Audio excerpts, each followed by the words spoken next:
لله الذي هدانا بفضله العميم إلى الدين القويم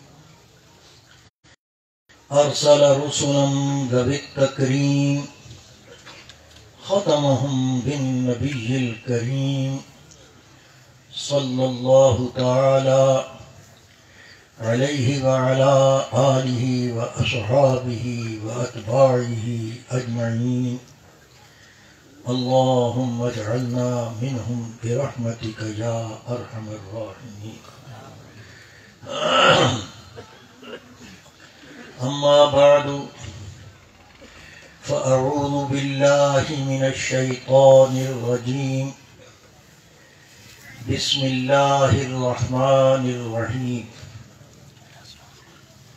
واكتب لنا في هذه الدنيا حسنة وفي الآخرة إنا هدنا إليك.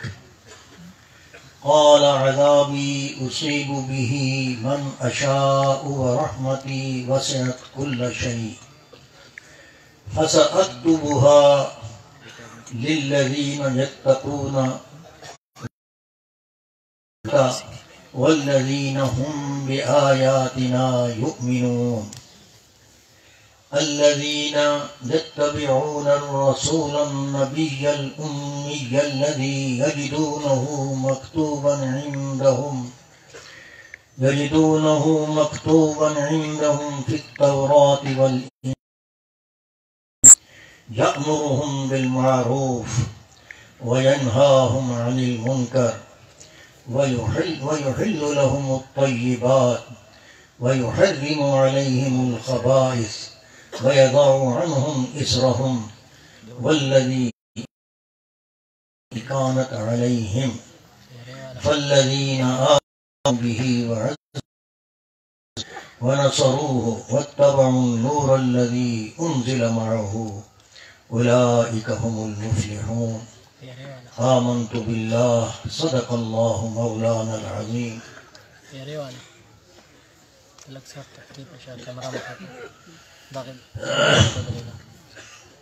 وبلغنا رسوله النبي الكريم ونحن على ذلك لمن الشاهدين والشاكرين والحمد لله رب العالمين. حضرات علماء کرام، مشائخ عظام، نہایت محترم محتشم معزز سامعین کرام، یہ مسکین اجنبی پہلی مرتبہ یہاں پر حاضر ہوا ہے. جذبات کروٹیں لے رہے تھے دل میں، لیکن احساس ہوا اور وہ یہ کہ یار من پختون من پختو ندانم چکنم، یار من پختون من پختو ندانم چکنم، یار گوید دل تراشا من ندانم چکنم.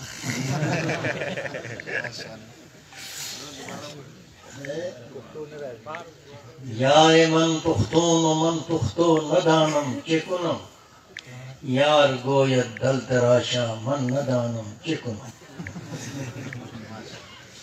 تو اس لیے اختصار کا ارشاد بھی ہو گیا ہے، اور یہ فقیر کا ارادہ بھی یہی ہے کہ دو چار باتیں عرض کرنے کی کوشش کروں گا کہ اردو جانتا ہوں اور جو دوسری زبان جانتا ہوں وہ آپ نہیں سمجھیں گے، وہ ہم سرائکی ہے، تو میں اس لیے کچھ معذور بھی ہوں، لیکن آپ بھی تھوڑا سا اپنے دماغ پر زور دیں اور میرے ساتھ چلنے کی کوشش کریں، امید ہے انشاءاللہ. دیکھو، یہ جو میں نے آیت آپ کے سامنے تلاوت کی ہے، یہ ایک خاص موقع پر دعا کی تھی حضرت موسیٰ علیہ السلام نے اپنے رب کی بارگاہ میں.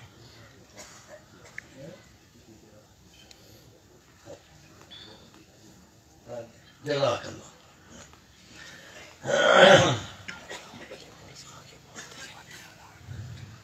میری بات سمجھ آ رہی ہے کچھ؟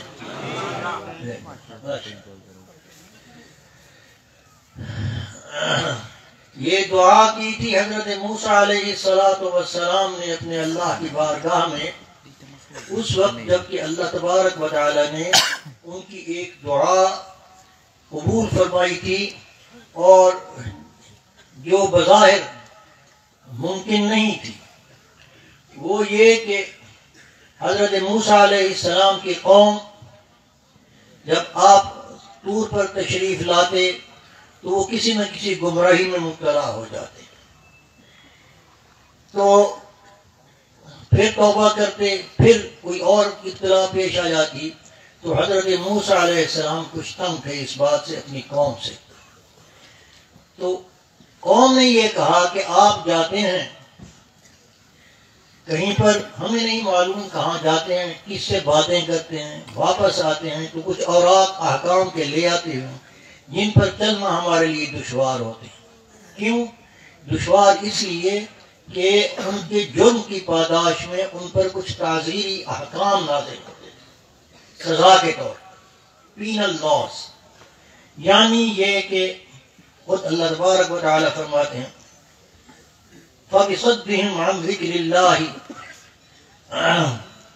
کہ ہم نے بعض احکام ان کو ایسے دیے کہ جو ان کی بدعمالیوں کی وجہ سے سخت ہے، اور ہم نے طیبات ان پر حرام کر دیے تھے، فَبِظُلْمٍ مِّنَ الَّذِينَ هَادُوا حَرَّمْنَا عَلَيْهِمْ طَيِّبَاتٍ أُحِلَّتْ لَهُمْ وَبِصَدِّهِمْ عَنْ سَبِيلِ اللَّهِ كَثِيرًا وَأَخْذِهِمُ الرِّبَا وَقَدْ نُهُوا عَنْهُ وَأَكْلِهِمْ وَأَمْوَالُ النَّاسِ بِالْبَاطِلِ وَأَعْتَدْنَا لِلْكَافِرِينَ مِنْهُمْ عَذَابًا أَلِيمًا۔ تو بعض برائیوں کی وجہ سے، سود خوری کی وجہ سے، ظلم کی وجہ سے اللہ تعالیٰ سزا کے طور پر کچھ سخت احکام ان پر نازل فرماتے تھے، اور ان کی شریعت میں گویا وہ جو معیار تھا اللہ کا کہ حلت اور حرمت کی بنیاد طیب اور خباثت پر تھا، خبیث چیزیں حرام تھیں، اچھی چیزیں حلال تھیں، تو بعض طیبات سے ان کو محروم کر دیا تو گویا سزا کے طور پر کچھ قانون آتے تھے جو سخت ہوتے تھے، مثلا اپنے آپ کو قتل کر، بڑی مشکل بات کرتے کچھ لوگ، تو اس لیے انہوں نے کہا کہ آپ جائیں اور ہمارے کچھ نمائندے لے کر جائیں جو قابل اعتماد ہوں، ہمیں بھی ان پر اعتماد ہو، اور وہاں جا کر باتیں کریں تاکہ وہ آپ کا کلام سنیں اور پتہ چلے کہ آپ کہیں سے لے کر آتے ہیں، خود ساختہ کلام نہیں ہے آپ کا۔ 70 آدمی چن کر لے گئے، جب وہ لے گئے اور کلام سے پیشتر اللہ تبارک و تعالی نے اپنی تجلیات میں سے کوئی تجلی آئی کہ جس کے سبب اس زمین کو برداشت نہ ہوا، نیچے سے زلزلہ آیا، اوپر سے بارش آئی، بجلی برسی، اور وہ 70 کے 70 مر گئے۔ حضرت موسیٰ علیہ السلام مشکل میں پڑ گئے، میں قوم کو جا کر کیا جواب دوں گا؟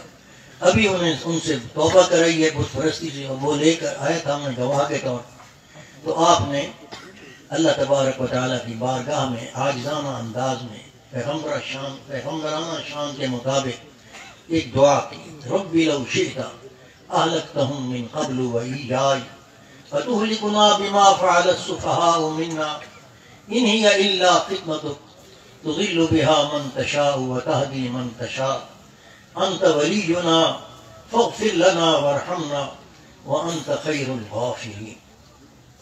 اے اللہ، میں گواہ کے طور پر ان کو لایا تھا، اب میں جا کر قوم کو کیا جواب دوں گا؟ اگر آپ کی تقدیر میں یہی تھا کہ ہمیں ہلاک ہی کرنا تھا ان کو، تو آپ پہلے سے ہلاک کر سکتے تھے، ان کو بھی اور مجھ کو بھی، آپ مالک ہیں۔ لیکن اب مہربانی فرمائیے کہ میری عزت کا سوال ہے، میں قوم کے پاس جاؤں گا، ان کو زندگی عطا فرما دیجئے تاکہ میری وہ گواہی مکمل ہو جائے۔ اللہ نے یہ دعا قبول فرمائی اور وہ 70 زندہ ہو گئے۔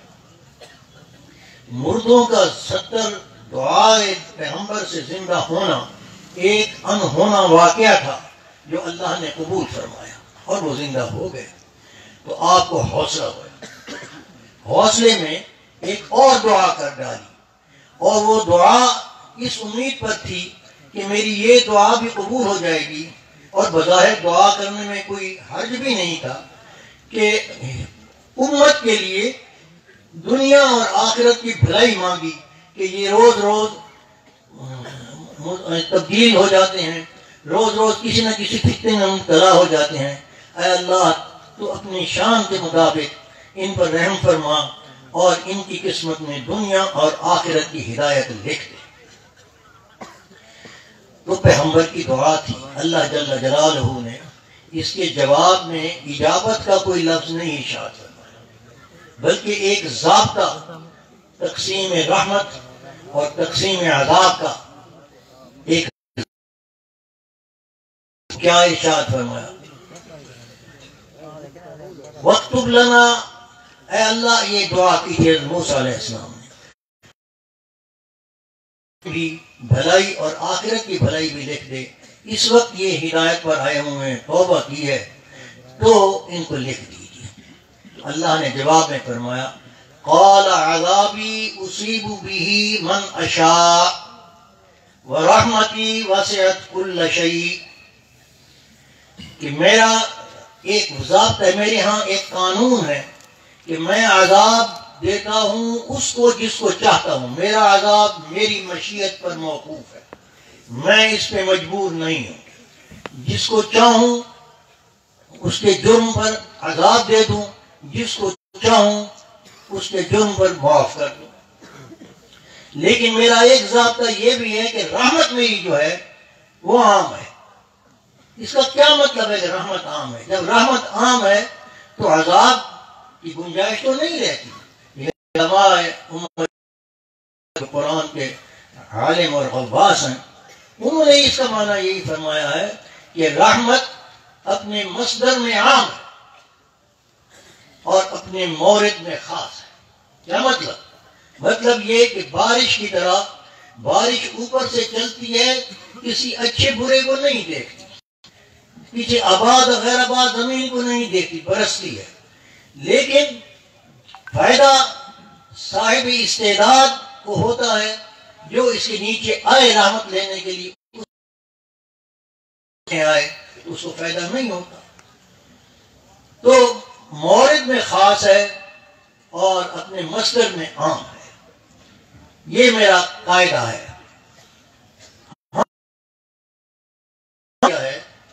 کہ آپ نے دعا کی ہے، درخواست کی ہے کہ لکھ کر دے دوں آپ کی قوم کے لیے۔ حضرت شاہ علیہ نے اس جگہ پر ایک چھوٹا سا حاشیہ جو بہت جامع ہوتا ہے عام حواشی کی طرح ان کے، وہ ارشاد فرماتے ہیں موسیٰ علیہ السلام کا مقصد یہ تھا کہ تقدیر میں جو کچھ لکھا جائے گا وہ اٹل ہوگا، تو یوں میری قوم ہدایت پا جائے گی اور تمام دوسری امتوں پر گویا سبقت لے جائے گی۔ یہ حضرت موسیٰ علیہ السلام کی خواہش تھی، اور یہ گمراہ نہیں ہوگی۔ امت کے حق میں جو پیغمبر کی شفقت ہوتی ہے اس کا کوئی نظیر نہیں، اس کی کوئی مثال نہیں، ماؤں سے بڑھ کر شفیق ہوتے ہیں اپنی امت پر۔ وَلَسَوْفَ يُعْطِيكَ رَبُّكَ فَتَرْضَىٰ کہ جب آیت نازل ہوئی آپ کو دیں گے، حضور صلی اللہ علیہ وسلم کے پر خصوصی انعامات کی بارش ہوئی، تو ایک یہ بشارت بھی تھی وَلَسَوْفَ يُعْطِيكَ رَبُّكَ فَتَرْضَىٰ، اللہ آخرت میں آپ کو ایسی نعمتیں دے گا کہ تو راضی ہو جائے گا۔ تو آپ نے جس کے جواب میں یہ ارشاد فرمایا اپنی امت سے کہ میں تو اس وقت راضی ہوں گا جب تک کہ میری امت کا ایک فرد بھی جہنم میں نہیں رہے گا، سب بخشے جائے گا۔ تو پیغمبر کو اپنے امت کی ہمیشہ فکر ہوتی ہے، موسیٰ علیہ السلام کو بھی تھی، پیغمبر تھے،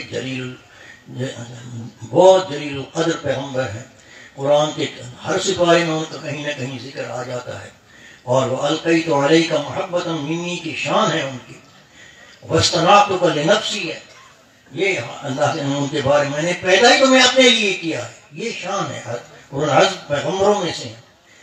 تو بڑی امید کے ساتھ دعا کی تھی۔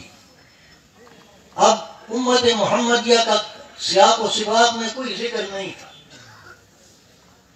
سیاق و سباق میں کوئی ذکر نہیں تھا، نہ محل تھا، ابھی امت کو آنے میں سینکڑوں برس باقی تھی، ایک پیغمبر نے بیچ میں آنا تھا، ایک عروج پر اعظم پیغمبر نے آنا تھا، حضرت عیسیٰ علیہ السلام نے آنا تھا، اور اس کے بعد حضور صلی اللہ علیہ وسلم نے آنا تھا۔ تو اللہ نے جواب میں ایک بات یہ فرمائی، فَسَأَكْتُبُهَا، اگر آپ لکھنے نہیں کا کہتے ہیں تو میں لکھ کر دوں گا کہ اپنی اس رحمت کو ان لوگوں کے لیے، ایک جماعت کی طرف اشارہ فرمایا، لِلَّذِينَ، ایک ایسی جماعت کی طرف يَتَّقُونَ وَيُؤْتُونَ الزَّكَاةَ وَالَّذِينَ هُمْ بِآيَاتِنَا يُؤْمِنُونَ، وہ گروہ، وہ جماعت، وہ امت ایسی ہوگی جس میں 3 صفات ہوں، ان کو لکھ کر دوں گا۔ فَسَأَكْتُبُهَا، یہ سین یہ مستقبل قریب کے لیے آتا ہے، مضارع پر آ جائے تو اس کا مطلب یہ ہے کہ وہ قریب آنے والی ہے، لیکن اللہ کی نگاہ میں قرب و بعد کا معیار اور تو فَسَأَكْتُبُهَا لِلَّذِينَ، میں لکھ کر دوں گا ان کو جن میں یہ 3 صفتیں ہوں گی کہ ان میں خدا خوفی کا ایک نظام ہوگا۔ لِلَّذِينَ يَتَّقُونَ، ایمان کے بعد تقوی کی بات آتی ہے، جہاں بھی آتا ہے کہ وہ خدا کے ڈر سے اللہ کے احکام، اللہ کے احکام کی نافرمانی سے بچنے والی قوم ہوگی، اور اس کا ایک نظام ہوگا بغیر۔ آپ دیکھتے ہیں کہ تمام سلاسل جو امت کے اندر رائے تقریب میں تو تقوی کا کوئی نہ کوئی فائدہ ذکر ہوتا ہے۔ یا ایھا الذین آمنوا ان تتقوا اللہ یجعل لکم فرقانا، اگر تم اللہ سے ڈرو گے تو تمہیں حق اور باطل کی تمیز اور تصویری انعام میں ملے گی، تمہاری برائیاں تم سے دور کر دی جائیں گی، اللہ تمہیں معاف کر دے گا، اللہ بڑے فضل والا ہے۔ ومن يتق الله يجعل له مخرجا ويرزقه من حيث لا يحتسب ومن يتوکل على الله فهو حسبه، یہ سب تقوی کے فوائد ذکر ہو رہے ہیں، لیکن اس آیت میں یا ایھا الذین آمنوا اتقوا اللہ وکونوا مع الصادقین، اس آیت میں تقوی کا فائدہ بظاہر ذکر نہیں ہو رہا، وہ اس کے ذمہ میں بھی فوائد ہیں، لیکن حصول کا طریقہ بتلایا گا۔ یا ایھا الذین آمنوا اتقوا اللہ، اللہ سے ڈرو، اور وہ یہ تقوی حاصل کرنے کا آسان طریقہ یہ ہے کہ سچے لوگوں کے ساتھ ہو جاؤ۔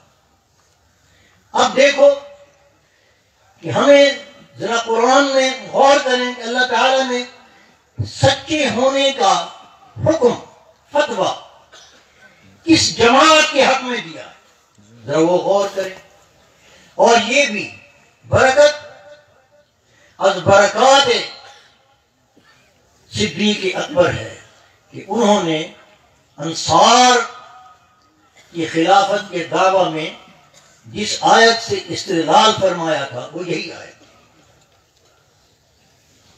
فرمایا کہ یا ایھا الذین آمنوا اتقوا اللہ، اے ایمان والو ڈرو اللہ سے، اور ایمان والوں میں سب مسلمان شامل ہیں۔ وَكُونُوا مَعَ الصَّادِقِينَ، یہ آیت پڑھی سقیفہ بنو ساعدہ میں حضرت سیدنا ابو بکر صدیق رضی اللہ تعالی عنہ نے، اور اس دن حضرت عمر رضی اللہ تعالی عنہ یہ ارشاد فرماتے ہیں کہ میں یہ عزم لے کر گیا تھا کہ آج ابو بکر کو نہیں بولنے دوں گا، کیونکہ وہ نرم دل ہیں، وہ رقیق القلب ہیں، ہو سکتا ہے وہ انصار کی خدمات کو دیکھ کر اور رسول اللہ صلی اللہ علیہ وسلم سے ان کے تعلقات کو دیکھ کر راضی ہو جائیں اس بات پر کہ ان کو خلافت ان کی قبول کر لیں۔ میں نے اس لیے سوچا تھا کہ آج میں ہی بولوں گا، لیکن جو ہی میں کھڑا ہوا بولنے کے لیے تو صدیق اکبر نے مجھے بٹھا دیا اور خود کھڑے ہو گئے، اور یہ آیت تلاوت فرمائی، یا ایھا الذین، یہ دوسرا موقع تھا خلافت صدیقی کے وجود میں آنے کے بعد، یہ دوسرا موقع تھا جس میں اللہ تبارک و تعالی نے آپ کی قرآن فہمی کا مقام امت پر واضح کیا۔ پہلا موقع تو مسجد نبوی کے اندر جب رسول اللہ صلی اللہ علیہ وسلم کی وفات شریفہ کا اعلان ہوا حضرت عمر اور صحابہ پر ایک بجلی گر پڑی، مصیبت کے پہاڑ ٹوٹ پڑے، جن مصیبتوں کا تھوڑا سا اظہار ایک شعر سیدہ بطول رضی اللہ تعالی عنہ کا ایک شعر ہے، صبت علی مصائب لو انہا صبت علی الایام سرن لیالیا، کہ مجھ پر ایسی مصیبتوں کا پہاڑ ٹوٹا ہے کہ اگر وہ دنوں پر ٹوٹتی مصیبت تو دن سیاہ ہو جاتے، اپنی روشنی کھو بیٹھتے۔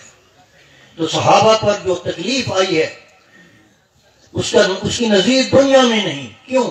اس لیے کہ صحابہ کرام کی محبت، والہانہ لگاؤ جو صحابہ کو اپنے نبی سے تھا، کسی دوسری قوم کو، کسی دوسری امت کو اپنے نبی سے اتنا لگاؤ نہیں تھا۔ اور یہ مسلم تھا عمر۔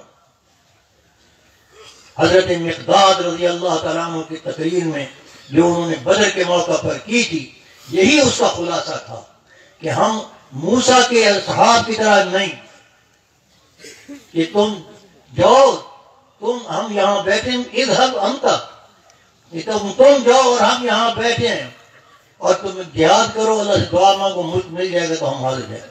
فقاتلا انا ہاہنا قاعدون، اذهب انت وربک فقاتلا انا ہاہنا قاعدون۔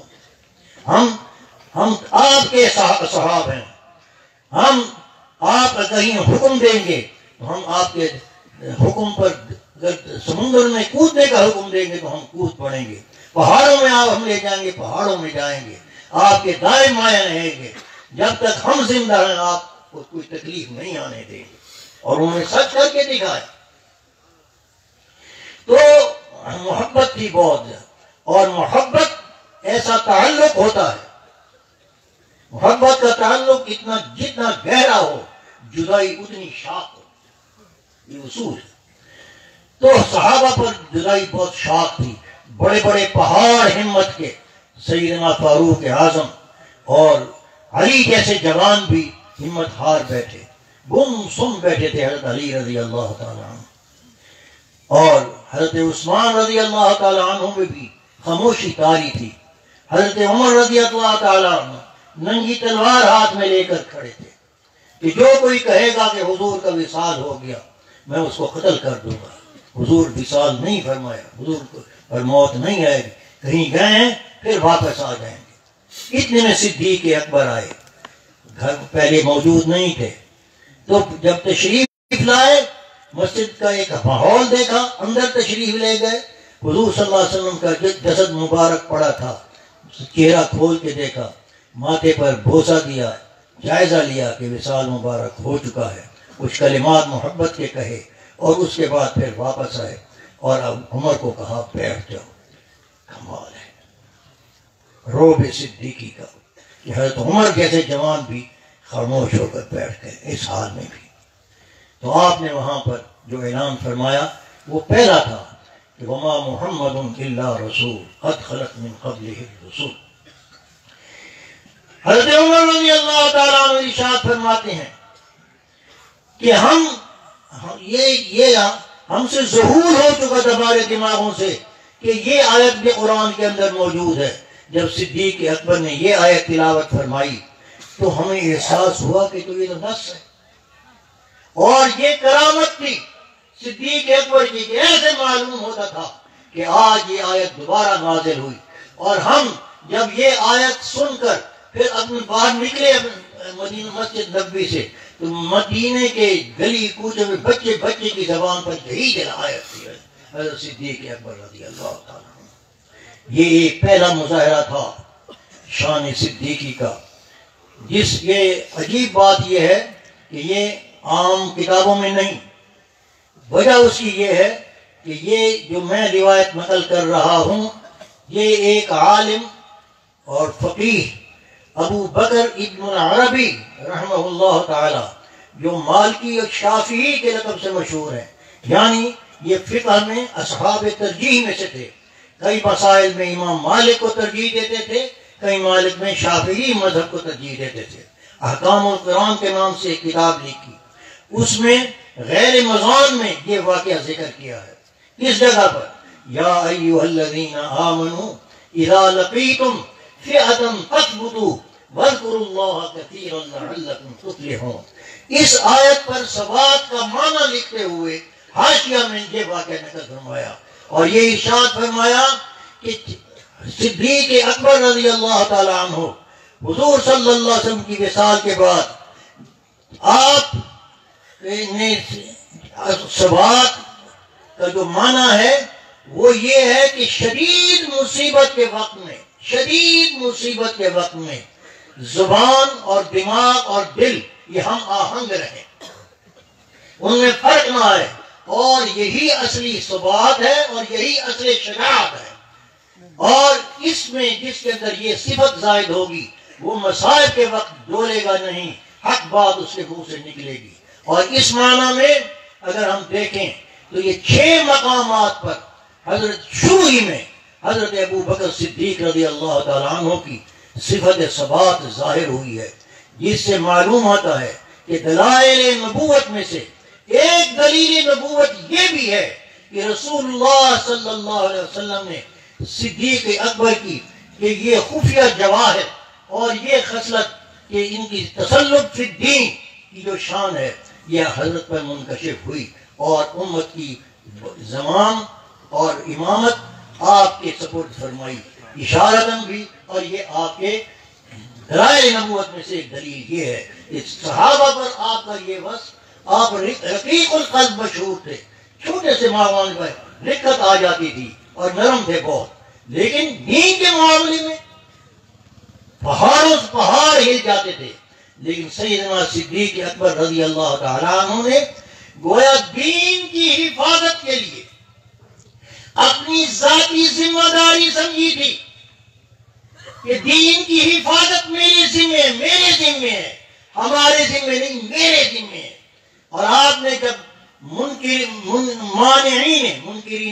مانعین زکات کا دعویٰ مسترد فرماتے ہوئے جہاد کا اعلان فرمایا تو اکابر اجلہ صحابہ کو اشکال ہوا کہ یہ تو ایمان سے انہوں نے انکار تو نہیں کیا اس رکن کا، انہوں نے صرف یہ کہا ہے کہ ہم حکومت کے دربار خلافت میں اپنی زکاتیں پیش نہیں کریں گے، زکات دیں گے لیکن اپنے مالوں کی زکات اپنی مرضی سے دیں گے، جب سرکار کی خزانے میں جمع نہیں کریں گے. تو اس پر کفر کا فتویٰ صحابہ نے نہیں دیا اور ان کو سمجھ میں نہیں آئے. لیکن صدیق اکبر رضی اللہ تعالیٰ عنہ کے ذہن میں ایک اور بات تھی، عرض کر دوں جی. وہ بات کیا تھی؟ انہوں نے دین کو ایک اکائی سمجھا تھا، 1 یونٹ. مثلا میں آپ کو مثال کے طور پر عرض کرتا ہوں کہ 5000 کا نوٹ ہے اور یہ اس کی ویلیو 5000 روپے ہے، یہ ٹھیک ہے. اگر اس کو توڑوا دیا جائے تو روپے کے 5000 روپے اکٹھے کر لیے جائیں تو وہ 5000 کے نوٹ کے برابر ہیں، بظاہر برابر ہیں. لیکن تجربہ یہ بتاتا ہے جبکہ بڑا نوٹ جو اکائی ہے اس کو توڑ دیا جائے تو پھر وہ دوبارہ پورا 5000 نہیں بنا کرتا. وہ ایک کوئی لے گیا، 2 کوئی لے گیا، کوئی 2، اس کا ٹوٹ جانا اور گم ہو جانا آسان ہوتا ہے اور چرانے والے کے لیے آسانی ہے کہ میں نے اتنا لے لیا، کسی کو کیا پتا اتنا ڈھیر پڑا ہوا ہے کس نے لیا. تو حضرت صدیق اکبر نے دین کو حضور صلی اللہ علیہ وسلم نے ایک اکائی کے طور پر صحابہ کے سپرد فرمایا تھا اور حضرت صدیق اکبر اس کو اسی اکائی کی شکل ہی میں لے جانا چاہتے تھے. اور آپ نے یہ ارشاد فرمایا دین کے عنوان سے چھوٹا مسئلہ آیا تو بھی حفاظت دین کے عنوان سے اس محمد کے ساتھ نپٹا، اور کوئی بڑا مسئلہ آیا تب بھی حفاظت دین کے نام سے. کیا فرمایا؟ الدین ينقص وانا حی، کہ ٹھیک ہے کفر تو نہیں لیکن آج یہ ایک رسی کا انکار کر رہے ہیں، کل کو کسی دوسرے حکم کا در کریں گے تو ہم یہ سوچتے رہ جائیں گے کہاں. نہیں، دین کو دین ہی کی حیثیت سے رہنا چاہیے اور آپ نے ایسا ہی کیا. آپ نے فرمایا کہ میں جہاد کروں گا اگر تم میرے ساتھ نہیں جاتے تو میں اکیلا جاؤں گا. ہتھیار پہنے باہر نکلے. اللہ تبارک و تعالی نے حضرت عمر اور اکابر صحابہ سیدنا علی المرتضی کرم اللہ وجہہ، سیدنا عثمان غنی، حضرت سیدنا زید بن ثابت، حضرت سیدنا معاذ بن جبل، یہ سارے حضرات تشریف لائے تھے وفد کی شکل میں حضرت عمر رضی اللہ تعالیٰ عنہ کی قیادت میں کہ اتنے مسائل گھمبیر ہیں، آپ چھوٹے چھوٹے مسائل میں نہ الجھیں. آپ نے یہی فرمایا. ان کی اس دلیل کے جواب میں آپ نے یقین سے بھرپور ایک جملہ کہا جو تاثیر کیے بغیر نہ رہا. آپ نے فرمایا حضرت عمر کو خطاب کر کے، اجبار فی الجاہلیہ خوار فی الاسلام. جاہلیت میں اتنے زبردست تھے اور بزدل بن گئے ہو اسلام کے اندر.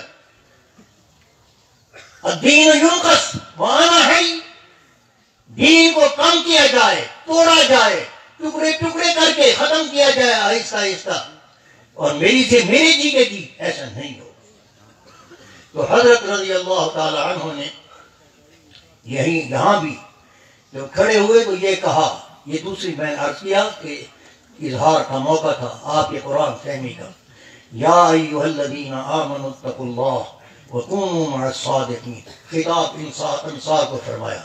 اور اگلا جملہ آپ کا یہ تھا کہ سم اللہ تبارک و تعالی سماکم اللہ تبارک و تعالی فی القرآن المجید مع لقب المفلحین. اللہ نے آپ کو قرآن حکیم میں مفلحین کہہ کر پکارا ہے، آپ کو لقب دیا ہے. وسمعنا اللہ تبارک و تعالی فی الکلام المجید بالصادقین، بلقب الصادقین. کہاں پر؟ سورہ حشر کی 2 آیتیں ہیں. للفقراء المہاجرین الذین اخرجوا من دیارہم واموالہم یبتغون فضلا من اللہ ورضوانا وینصرون اللہ ورسولہ اولئک هم الصادقون. یہ صادقون کا لقب یہاں کس پر آیا ہے؟ مہاجرین کو، یہ صادقین. تو جب اس کا مطلب کیا نکلا؟ جہاں بھی قرآن میں کچھ خصلتیں، کچھ صفات بیان ہوں گی اور آگے اخیر میں ہوں گے اولئک الذین صدقوا واولئک هم المتقون، تو قرآن کی نص سے یہ بات خود بخود ثابت ہو جائے گی. ان صفات کے حامل صحابہ تھے، یہ خود مہاجرین تھے جن کو لقب اللہ نے صادقون ہی کر دیا ہے. اور صادق صفت ہے، فعل نہیں ہے. اور صفت جو ہوتی ہے وہ استمرار اور دوام پر دلالت کرتی ہے اپنے موصوف کے ساتھ، تو اس کو جدا نہیں ہوتی. تو لہذا اللہ کے علم میں تھا کہ یہ اپنے اس صفت صدق میں پکے اور پختہ ہے مہاجرین، تو انہوں نے صادقین کہا. جہاں کہیں بھی صادقین کے لقب سے کسی خصلت والے کو یاد کیا ہے تو خود بخود مہاجرین ان کے اندر آ جائیں گے. تو حضرت صدیق اکبر نے فرمایا کہ ہمیں اللہ کے رسول نے اللہ نے صادقون کہا ہے اور تمہیں مفلحون کہا ہے اگلی آیات میں. والذین تبوؤا الدار والایمان من قبلهم يحبون من هاجر الیہم ولا یجدون فی صدورهم حاجة مما اوتوا ویؤثرون علی انفسهم ولو كان بهم خصاصة ومن یوق شح نفسه فاولئک هم المفلحون. جب آپ مفلحین کہا ہے، اگر خلافت آپ کا حق ہوتا تو آیت یوں نہ ہوتی، ہمیں حکم ہوتا صادقون کے کو کہ مفلحین کے ساتھ رہو. لیکن حکم کیا ہے؟ مفلحون کا حکم ہے کہ آپ مفلحون ہیں. آپ کو حکم ہے کہ آپ جہاں بھی موقع آئے تو صادقین کے ساتھ رہیں. تو جب گویا یہ رسول اللہ تبارک و تعالی آپ کو فرما رہا ہے یا ایھا الذین آمنوا اتقوا اللہ وکونوا مع الصادقین. گویا موسیٰ آپ ہیں اور موسیٰ ہم ہیں. موسیٰ اللہ کو کہا جاتا ہے، بچے کو پیش کیا جاتا ہے بڑوں کے واسطے سے. جب کوئی بڑا جاتا ہے کہ یہ بچہ پیچھے ہے، اس کا خیال رکھنا، اور بچے کو حکم کیا جاتا ہے تم اس کے ساتھ رہنا جہاں یہ تمہارا چچا یا بڑا بھائی ہو. تو یہ معنی جب کیا اور صدیق اکبر نے، تو انصار کا زور گویا بالکل ختم ہو گیا اور وہ ٹوٹ پڑے بیعت کے لیے حضرت صدیق اکبر پر.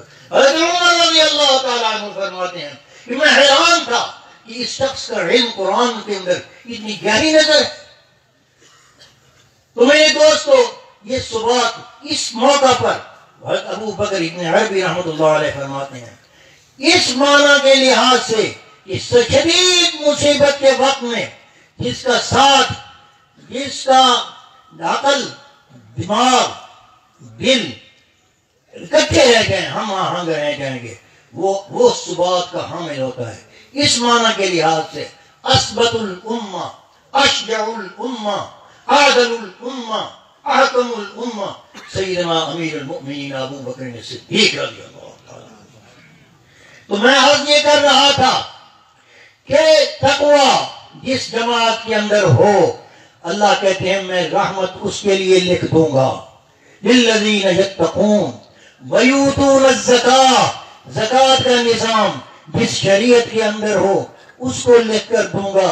اور ایک تیسری بات جو اس آیت کو ختم نبوت کے دلائل میں سے لے آتی ہے، والذین هم بآیاتنا یؤمنون، کہ جو وہ قوم، وہ جماعت لوگوں کی جو اللہ کے تمام آیات جو آسمان سے نازل ہوئی ہیں انسان کی ہدایت پر، صحیفہ آدم سے لے کر قرآن حکیم تک جتنی بھی آیات، جتنے بھی انبیاء اولو العزم مرسلین لے کر آئے ہیں، سب پر جس کا ایمان ہو سوائے امت محمدیہ کے اور کوئی نہیں ہے.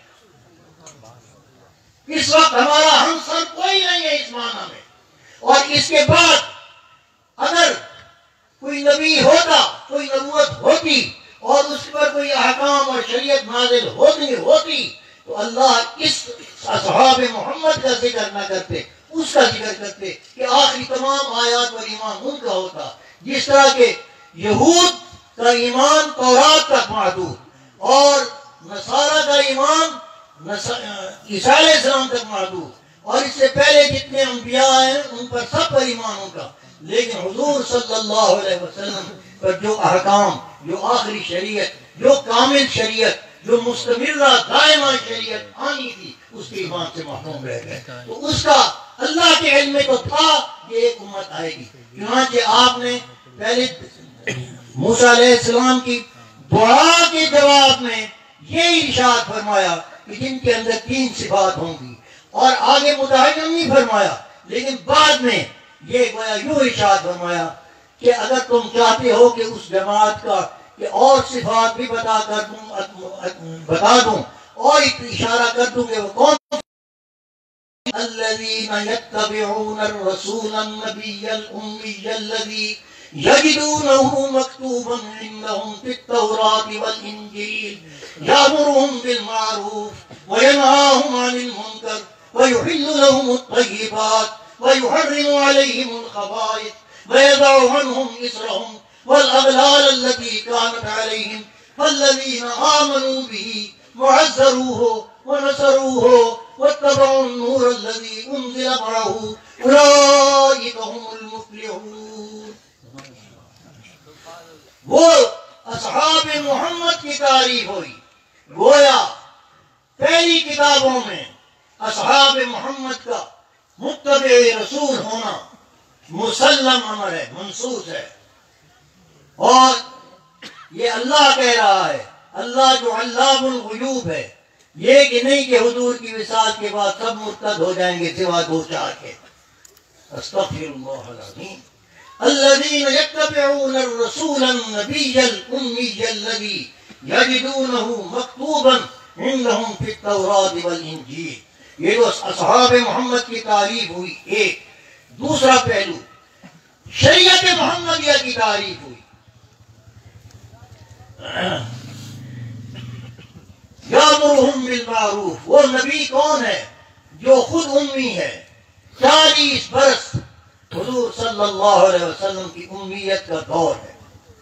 گویا بچپن، لڑکپن، جوانی، شباب، عنفوان شباب، ادھیڑ پن، سارا اللہ پاک نے تمام برے خصائل سے محفوظ رکھ کر باوجود امی ہونے کے نہ کوئی کتاب کا دعویٰ ہے، نہ ایمان کی بات ہے، نہ نماز کی بات ہے، لیکن پھر بھی سارے عرب میں، اپنے بڑوں میں، اپنے چھوٹوں میں، بزرگوں میں صادق اور امین مشہور ہے۔ اور علی رأس الاشہاد آپ پوچھ رہے ہیں کہ میں فقد لبثت فیکم عمرا من قبلی، اللہ آپ کی اس عمر کی قسم کھا رہا ہے جو حجت بھی نہیں ہے فروعات کے اعتبار سے، لیکن نبوت کی بنیاد اس 40 سالہ دور کے اندر نبی صلی اللہ علیہ وسلم نے اپنی نبوت کے اس بات کے لیے اپنے اس اجڑ معاشرے میں اپنی امیت کو ظاہر کیا کہ میں کچھ پڑھا ہوا نہیں، میرے والدین نہیں تھے میرے تربیت کرنے والے، سب بڑے چلے گئے، خراب ہونے کے بڑے مواقع تھے، لیکن اللہ نے مجھے محفوظ رکھا۔ تم جانتے ہو میں تمہارے اندر رہا ہوں، تم نے مجھے سچا پایا کہ جھوٹا پایا، امین پایا کہ خائن پایا؟ تو سب نے یک زبان ہو کر کہا کہ ہم نے سوائے دیانت اور امانت کے اور صداقت کے آپ کے اندر اور کوئی چیز نہیں دیکھی۔ پھر میں اگر کہوں کہ لشکر حملہ کرنے والا ہے، مان جاؤ گے میری بات؟ انہوں نے کہا مان۔ ایک اٹھا، اٹھ کر دیکھا، کچھ نہیں کہا، کچھ نہیں ہے، اپنی آنکھوں کو جھٹلا دوں گا، تیری بات کو نہیں جھٹلاؤں گا۔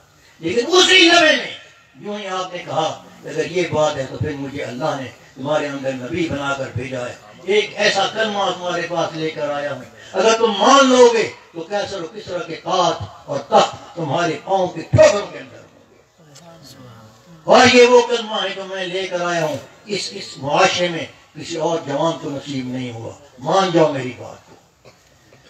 لوگوں نے انہوں نے کہا کہ تم نے اس لیے ہمیں جمع کیا تھا، رشتہ داروں نے کہا، چچاؤں نے کہا، بس لے آئے ایمان جن کی نصیب میں تھی۔